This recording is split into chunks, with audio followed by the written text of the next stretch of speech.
오늘 함께 읽은 말씀을 가지고 사랑으로 행하라 라는 제목으로 함께 은혜를 나누겠습니다. 우리가 신앙생활 하면서 교회에서 제일 많이 듣는 말이 바로 사랑입니다. 그렇지만 또 교회에서 가장 부족한 것 또한 사랑입니다.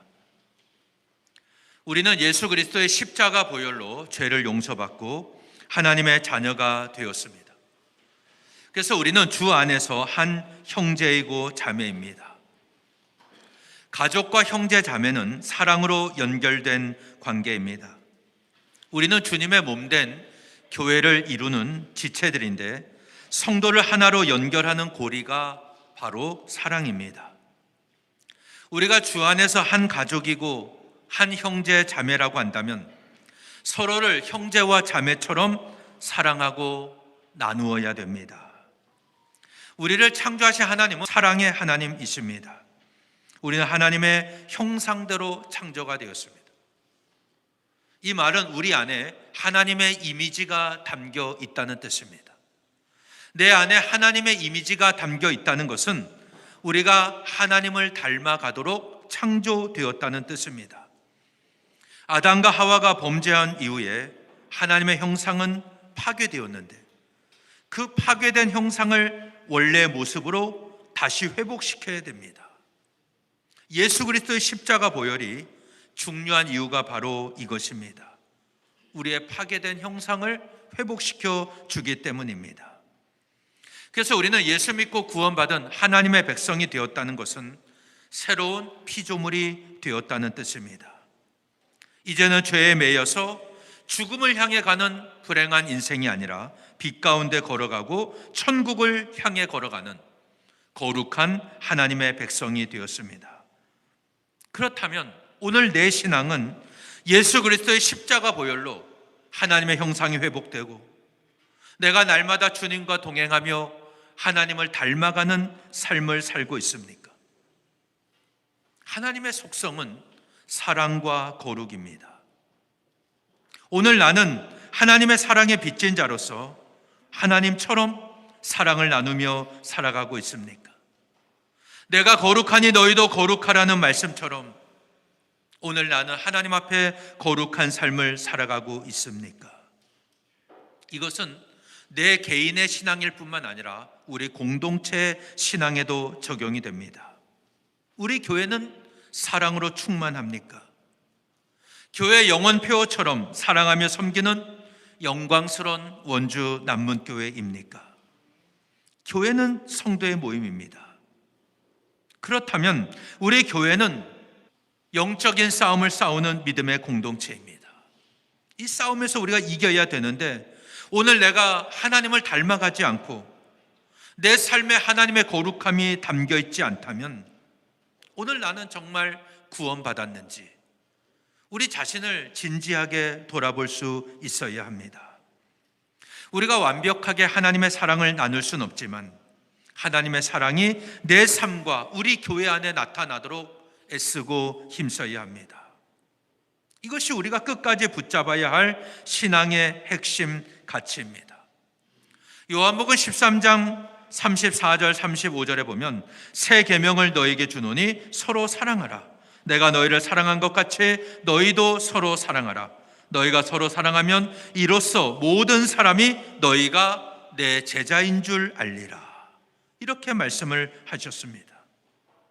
이 말씀을 언제 하셨냐면 예수님이 십자가를 지시기 전날 밤 제자들의 발을 씻기신 다음 하신 말씀입니다. 내가 주와 같이 또는 선생이 되어 너희 발 씻었으니 너희도 서로 발을 씻어주는 것이 옳으니라. 이렇게 말씀을 하십니다. 예수님은 우리를 구원하기 위해 이 땅에 오신 하나님의 독생자입니다. 우리를 대신하여 십자가에 못 박혀 죽으심으로 우리를 살려주셨습니다. 주님이 우리를 그렇게 사랑하셨습니다.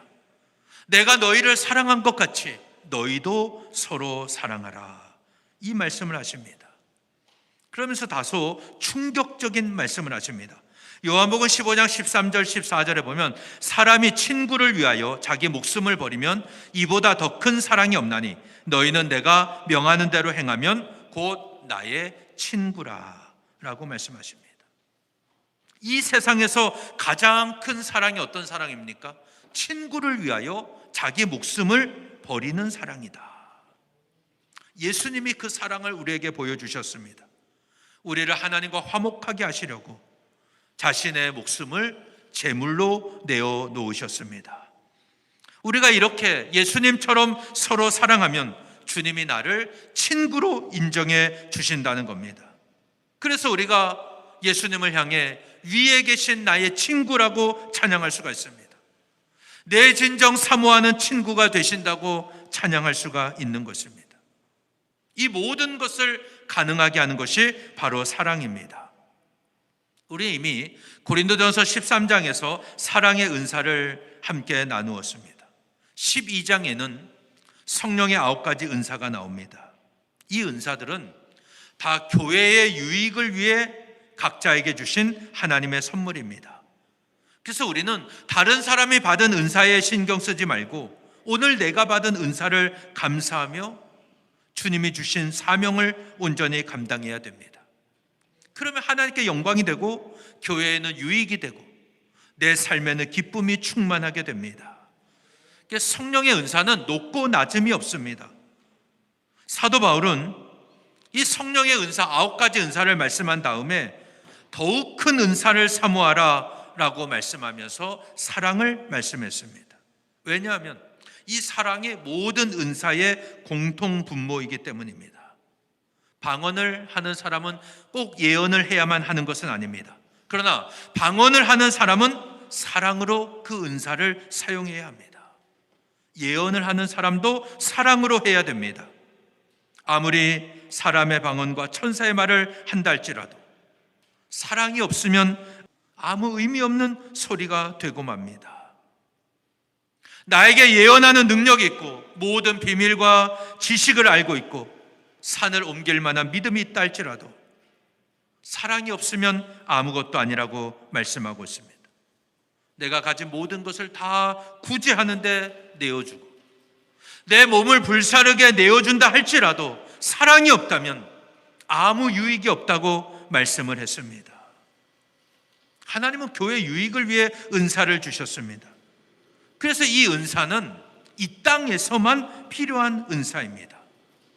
여러분, 천국에 가면 방언을 하겠습니까? 천국에 예언이 필요합니까? 믿음, 병고침, 능력 행함, 영분별, 방언 통역, 지혜의 말씀, 지식의 말씀, 천국에 가면 다 필요 없습니다. 고린도전서 13장 8절에 보면 사랑은 언제까지나 떨어지지 아니하되 예언도 패하고 방언도 그치고 지식도 패하리라 라고 말씀했습니다. 결국은 사랑만 남는다는 말씀입니다. 천국은 하나님과 함께 있는 곳입니다. 하나님은 사랑이십니다. 그래서 우리는 날마다 하나님을 닮아가야 합니다. 이것이 오늘 내 안에 파괴된 하나님의 형상을 회복하는 삶입니다. 사도 바울은 고린도전서를 마무리하면서 오늘 본문 고린도전서 16장 13절 14절에서 깨어 믿음에 굳게 서서 남자답게 강건하라 너희 모든 일을 사랑으로 행하라 라고 말씀을 했습니다. 고린도 교회는 은사가 풍성한 교회였습니다. 그런데 그 은사로 하나 되지를 못했습니다. 다른 사람과 비교하면서 내 은사가 더 우월하다고 자랑을 했습니다. 그래서 교회가 분열되는 겁니다. 교회 안에 음행이 있었습니다. 세상 법정에서 성도들끼리 서로 소송했습니다. 우상의 재물을 먹는 문제로 시끄러웠습니다. 부자들만 모여서 식사하고 그들끼리만 성찬에 참여했습니다. 교회는 부유했습니다. 은사는 풍성했습니다. 그러나 사랑이 없었습니다. 그래서 사도 바울은 고린도 교회를 향해서 모든 일을 사랑으로 행하라 이렇게 말씀하는 겁니다. 교회 안에서 행하는 모든 일이 다 사랑으로 행해야 한다는 말씀입니다. 왜냐하면 사랑이 없으면 모든 것이 다 의미가 없기 때문입니다. 특별히 사도 바울은 고린도전서 16장에서 교회가 사랑으로 행하는 일을 성도의 연보로 말씀을 합니다. 고린도전서 16장 1절에 보면 성도를 위하는 연보에 관하여는 내가 갈라디아 교회들에게 명령한 것 같이 너희도 그렇게 하라 라고 말씀하고 있습니다. 여기서 바울이 말하는 것은 예루살렘 교회가 어려움을 겪고 있었기 때문입니다. 정확한 이유는 성경에 나와 있지 않지만 사도행전 11장 28절에서 30절에 보면 그 중에 아가보라 하는 사람이 일어나 성령으로 말하되 천하에 큰 흉년이 들리라 하더니 글라우디오 때에 그렇게 되니라. 제자들이 각각 그 힘대로 유대에 사는 형제들에게 부조를 보내기로 작정하고 이를 실행하여 바나바와 사울의 손으로 장로들에게 보내니라. 예루살렘에 큰 흉년이 드니까 안디옥에 있는 교회들이 헌금을 해서 예루살렘 교회를 도와주는 일이 있었습니다. 예루살렘 이 지역에 흉년이 들면 성도들이 많은 어려움을 겪을 수밖에 없습니다. 그때 주변에 있던 교회들이 십시일반 돈을 모아서 예루살렘 교회를 도와주었던 겁니다. 그런데 그 어려움이 쉽게 끝나질 않았습니다. 예루살렘 교회가 여전히 어려움을 당하고 있었고 사도 바울은 예루살렘에 보낼 헌금을 다른 교회들에게서 계속 모금을 하고 있었습니다. 오늘 본문이 그걸 말씀하고 있는 겁니다. 고린도 교회 성도들을 향해서 갈라디아 교회에 명령한 것 같이 너희도 그렇게 하라. 그러면서 구체적인 내용이 16장 2절에 나옵니다. 매주 첫날에 너희 각 사람이 수입에 따라 모아두어서 내가 갈 때에 연보를 하지 않게 하라. 이 말씀을 보면은 성도의 연보에 대한 명확한 원칙을 말씀하고 있습니다. 그거는 미리 준비해야 한다는 겁니다. 매주 첫날 모이라는 것은 안식 후 첫날 모이라는 겁니다. 이날은 주님이 부활하신 날입니다. 지금의 이 주일날입니다. 우리가 주일 오전에 하나님을 예배하고 하나님을 찬양하고 주님의 이름을 높이는 것은 바로 부활의 주님을 찬양하고 높이는 것입니다. 이 사도 바울은 성도들이 모일 때 각 사람이 수입에 따라 모아두라 라고 말씀합니다.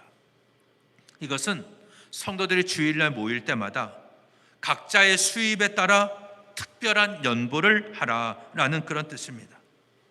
그렇게 모인 연보를 잘 모아두었다가 사도 바울이 고린도 교회에 도착했을 때 따로 연보를 하지 않도록 하라 이렇게 말씀을 합니다. 여기서 우리 한 가지 더 기억해야 할 사실은 한 사람도 예외 없이 모든 사람이 다 연보를 드려야 한다는 겁니다. 각 사람이 이렇게 말씀하죠. 누가 얼마를 할지는 정해지지 않았습니다. 규정되지 않은 거예요. 각자 수입에 따라서 드리면 됩니다. 그런데 모든 사람이 참여하라는 것입니다. 그것은 사도 바울 자신을 위한 것이 아닙니다. 예루살렘 교회에 전달하기 위한 헌금입니다. 그리고 예루살렘 교회에 편지와 이 선물을 전달할 사람을 고린도 교회 성도 중에 자체적으로 선정할 것을 말씀합니다. 그게 오늘 16장 앞부분에 나옵니다. 사도 바울이 직접 헌금을 관리하지 않습니다. 고린도 교회 헌금은 고린도 교회 성도 중에 그들이 세운 인물을 통해 관리하고 전달하게 했습니다. 그리고 사도 바울은 자신이 가는 게 합당하다면 그들과 함께 가겠다 이렇게 말씀을 하고 있는 겁니다. 오늘 본문을 보면서 우리가 무엇을 생각해야 되냐면 우리가 교회를 생각한다면 일반적으로 우리 교회만 생각하는 경향이 있습니다. 교회를 사랑하는 마음은 아주 좋은 마음입니다. 그러나 우리가 명심해야 할 사실은 이 땅의 모든 교회가 다 하나님의 교회라는 사실입니다. 우리 교회뿐만 아니라 모든 교회가 다 하나님의 교회입니다. 교회 안에 있는 성도들이 한 몸을 이루고 서로 연결되어 있듯이 예수 그리스도를 구주로 고백하는 모든 교회도 다 하나로 연결되어 있습니다. 그래서 교회는 하나입니다. 교단이 다르고 복음을 전하는 색깔이 조금씩 달라도 다 하나님 나라의 지체들입니다. 그래서 이 땅의 교회가 다 부흥해야 되는 겁니다. 우리 교회만 잘 되면 되는가? 아닙니다. 우리 옆에 있는 교회도 함께 잘 돼야 됩니다. 함께 부흥해야 됩니다. 그래서 교회는 내부적으로는 사랑으로 하나 되어야 하고 외부적으로는 사랑으로 섬겨야 됩니다. 이 섬김은 세상을 향한 섬김이고 어려움을 겪고 있는 교회를 향한 섬김입니다. 교회가 부흥해야 하는 이유가 무엇입니까?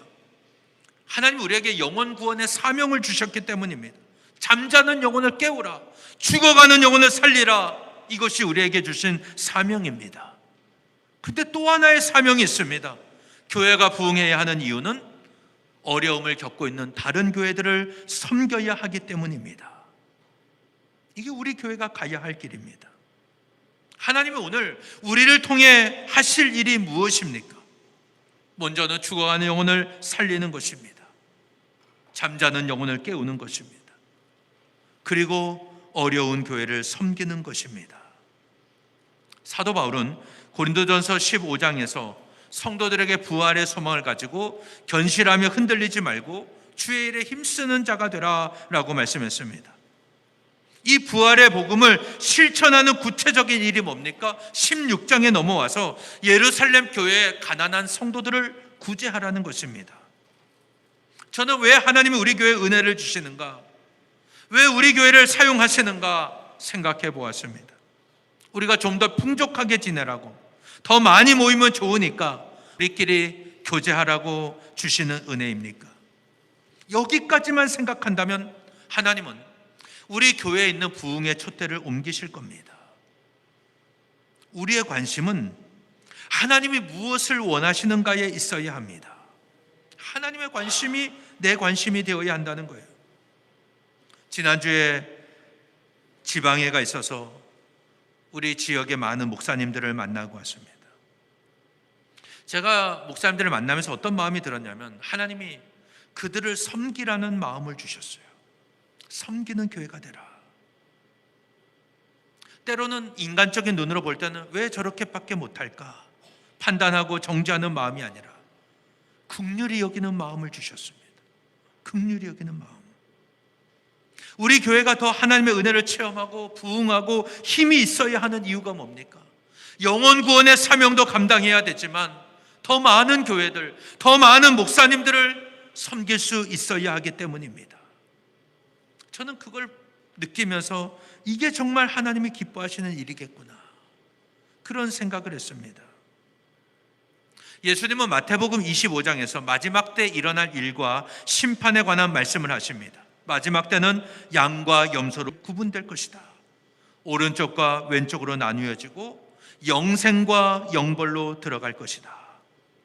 그 어떤 사람이 주님이 인정하시는 사람입니까?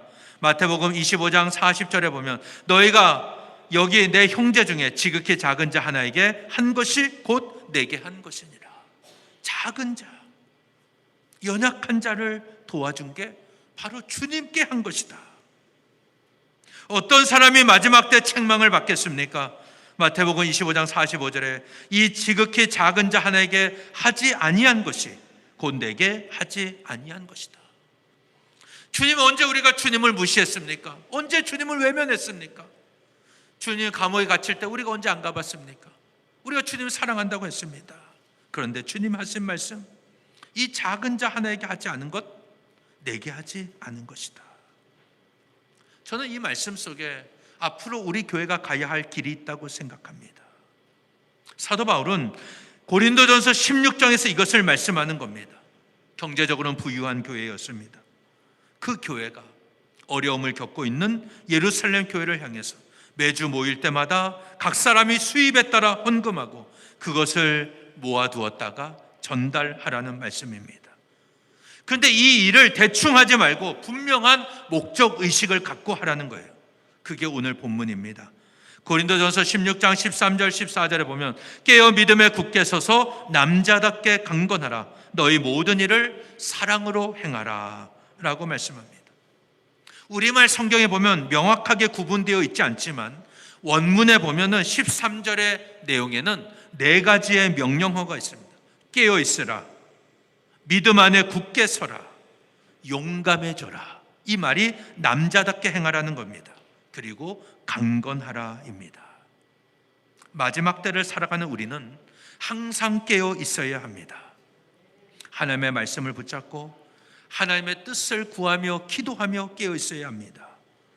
오늘 나를 향한 하나님의 계획, 우리 교회를 향한 하나님의 계획을 붙잡고 깨어 있는 여러분 되시기를 바랍니다. 그리고 믿음 안에 굳게 서야 합니다. 진리 위에 거하는 사람은 흔들리지를 않습니다. 망령되고 허탄한 신화를 버리고 경건에 이르도록 자신을 연단하라고 했습니다. 그렇게 하나님의 뜻을 깨닫고 발견했다면 용감하게 실천하라는 겁니다. 하나님 우리에게 주시는 마음은 두려워하는 마음이 아닙니다. 오직 하나님의 능력을 따라 복음과 함께 고난을 받습니다. 이 말은 고난의 자리를 피한다는 게 아닙니다. 고난과 당당하게 맞서는 거예요.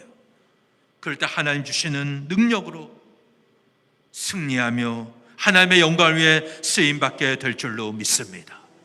강건하라는 것은 확고해지라는 뜻입니다. 다른 사람의 소리에 상처받지 말아라. 내 신앙의 중심을 가지고 하나님의 음성에 귀를 기울이라. 하나님의 뜻을 깨달았다면 확고한 믿음으로 실천하라는 겁니다. 그러면서 결론과 같은 말씀이 너희 모든 일을 사랑으로 행하라, 이렇게 말씀하는 겁니다. 그래서 우리는 하나님의 백성으로서 모든 일을 사랑으로 행해야 됩니다. 저는 이 말씀 앞에 항상 부족함을 느낍니다. 내가 우리 성도들을 얼마나 사랑하는가, 내가 저들의 아픔을 내 아픔으로 느끼며 눈물로 기도하고 있는가, 나 자신을 항상 돌아봅니다. 우리 교회가 행하는 모든 일은 다 사랑이 바탕이 되어야 합니다. 사랑이 없다면 내 모든 수고, 내 모든 헌신 다 헛된 것이 되고 맙니다. 아무 소용이 없습니다. 우리가 교회가 잘 되려고 복음을 전한다, 출발부터 잘못된 겁니다. 우리가 복음을 전하는 것은 우리 잘 되자고 하는 게 아닙니다. 죽어가는 영혼을 살리기 위함입니다. 우리가 다른 교회를 섬기는 것도 그 교회를 사랑하기 때문입니다. 그 사명이 우리에게 주어져 있는 거예요. 교회는 복음의 빛을 발하는 곳입니다. 어느 시대나 교회는 다 있었죠.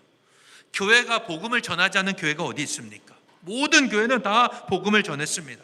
그런데 많은 교회가 멈추어 있거나 쇠퇴하고 있습니다. 왜 그런 일이 일어납니까? 복음을 전하지만 그 복음에 사랑이 담겨 있지 않기 때문입니다. 사랑의 수고가 없습니다. 사랑의 헌신이 없는 메마른 복음만 전하고 있기 때문에 열매를 맺지 못하는 겁니다. 그래서 교회는 먼저 사랑의 공동체가 되어야 됩니다. 그러면 정말 우리 교회는 사랑이 담겨 있는 복음의 빛을 비추고 있습니까? 현대 지성을 대표하는 복음주의자이자 저술가이고 설교가였던 존 스토트라는 분이 계십니다. 이분 이제 얼마 전에 돌아가셨는데 그분이 예수님이 이끄시는 교회라는 책을 썼습니다. 이 책에 아주 감동되는 내용이 있습니다. 교회는 사랑이 타오를 때만 빛을 발한다. 오늘날 많은 교회들이 사실상 죽어 있다. 건물은 멀쩡하고 사역자들은 사역하고 교인들은 모일지 모르지만 그들의 촛대는 이미 옮겨졌다. 교회는 어둠 속에 잠겨 있다. 한 줄기 빛도 새어 나오지 않는다. 빛이 없다. 사랑이 없기 때문이다. 우리도 너무 늦기 전에 이 경고에 귀 기울여야 한다. 이런 글을 썼습니다.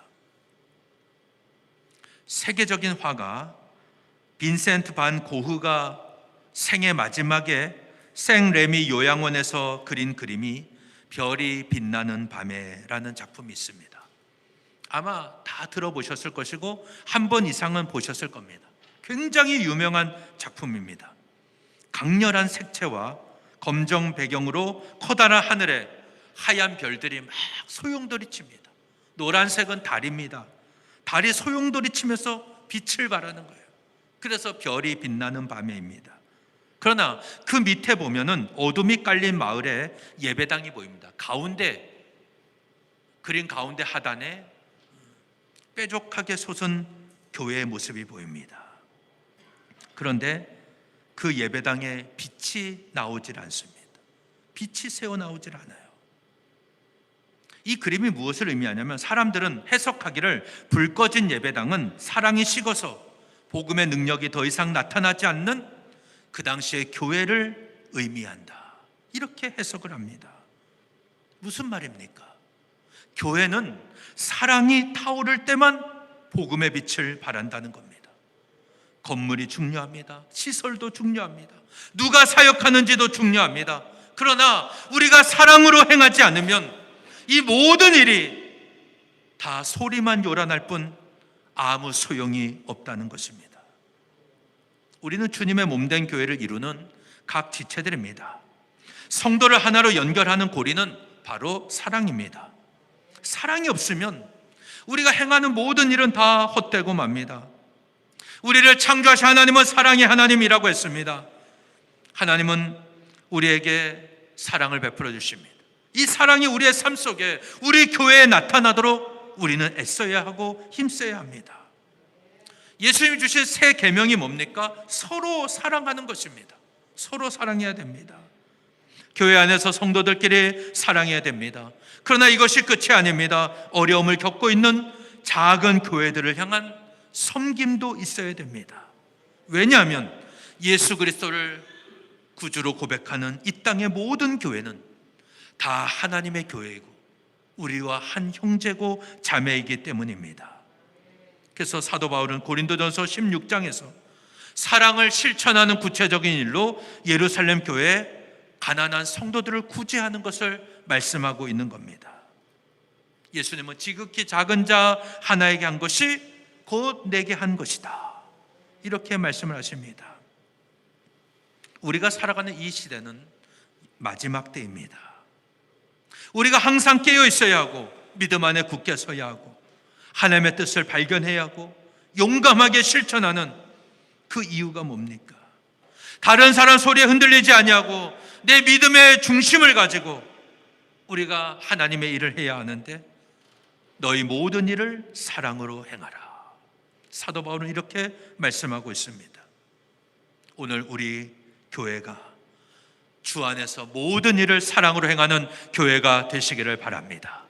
사랑이 없으면 오늘 우리의 모든 수고와 헌신은 다 헛되고 맙니다. 이 사랑은 우리 안에만 머물러 있는 것이 아닙니다. 다른 교회를 향해서도 열려 있어야 합니다. 그래서 사도 바울은 고린도 교회에게 예루살렘을 위한 연보에 참여하라고 한 겁니다. 이제는 우리가 눈을 들어야 합니다. 하나님이 바라보시는 것을 함께 바라보아야 됩니다. 우리 교회는 어려움을 겪는 작은 교회들과 세상을 섬기는 교회가 되어야 됩니다. 그 사명을 감당할 때 하나님은 복음의 촛대를 옮기지 아니하시고 세상을 구원하는 하나님의 도구로 우리를 사용하여 주실 줄 믿습니다. 우리 모두 사랑으로 섬기고 행하여 하나님께 영광을 돌리고 많은 영혼을 구원하며 복음의 길을 함께 걸어가는 많은 교회를 섬기는 축복의 통로가 되시기를 바랍니다. 그럴 때 우리에게 하나님께서 더 풍성하게 채우시고 은혜를 주셔서 기쁨으로 주의 일에 헌신하며 쓰임받는 저와 여러분 되시기를 예수님 이름으로 간절히 축원합니다.